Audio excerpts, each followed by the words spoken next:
Atrany teboka rofo no navoitra ny vovona ny mpanara-masiny fifidianana na socle nandritra ny fiaonana tamin'ny mpampalala vaovao ny maraina teo dia ny didim-panjakana nankatoavina nandritra ny filan-kevitry ny ministra izay nitanterahana ny volana novambra lasa teo ary didim-pitsarana izay milaza fa ireo solombavam-bahoaka maro anisa no manolotra ny prime ministra ireo izany hoarantsika ny andinjiny.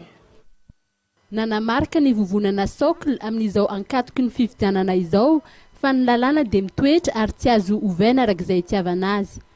Manontany teny izy ireo ahoana no ahafahan'ny didim-panjakana iray manova izay efa voasoratra ao amin'ny lalàna fehizoro ny fihezan-dalàna momba ny fifidianana, didy izay mifanipaka rahateo amin'ny tondrozotra sy ny andininy 570 ny lalàna mifeny fifidianana. Ho an'ny vovonana socle dia anisan'ny faninodikodina-dalàna iray tsara hotsindrina ihany koa ny didim-pitsarana manambara fa ny solombavam-bahoaka maro anisa ao amin'ny antenimieram-pirenena no manendry ny prime ministra. Ho azy ireo dia mametraka ayay izany rehetra izany. Tsapanay tsy mipetraka ny etika na ny etika politika io dia apetraka ihany koa ny resaka deontolojia mikasika ny làlam-pifidianana sy ny fanatanterahana ny fifidianana zany. Ao ihany koa ireo fanodo mialatsiny zay fitenenana somary ohatrany hoe mivantana hoe fanodikodina ny dalàna amin'ny fomba araka izay ilana azy mba hatanteraka sy ny tanjon'izay olona manapaka n'izany hevitra izany kanefa kosa raha ny lalàna manan-kera jerena dia tsy mitombony izay zavatra izay ary tsy maintsy dia naosena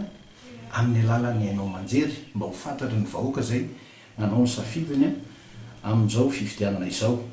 Miantso ihany koa zay eo natrehan'izay satria misy tompona ndraiky to misy juridiction ao misy institution izay napetraka tsara ao anatin'ny feuille de route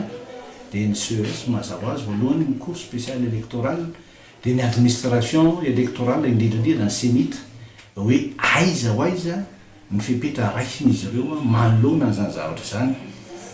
dia izay zavatra izay ihany koa zany ny zavatra indrindra ny tiana iantonana ireo tompona ndraiky mpanjakana indrindra ny juridiction compétente mialatsiny amin'ny teny frantsay hoe aiza ny sanction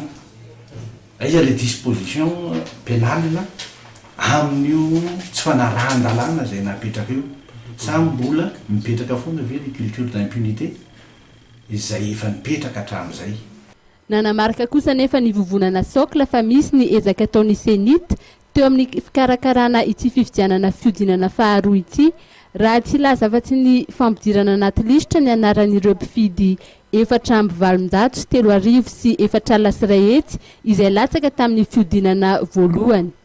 Ao ihany koa ny fanamafisana ny trakefan'ny mpikamban'ny birao mpifidianana, ny fampitombona ny tampi-karama, ny fanoloana ireo mpikamban'ny birao mpifidianana tsy mahafa-po raha tsy laza fa tsy ireo. Nomarian'ny vovonana socle ihany koa fa tsy mbola nisy hatramin'izao ny finiavana avy amin'ireo kandida momba ny fangaharaharahan'ny famatsimbolan'izy ireo.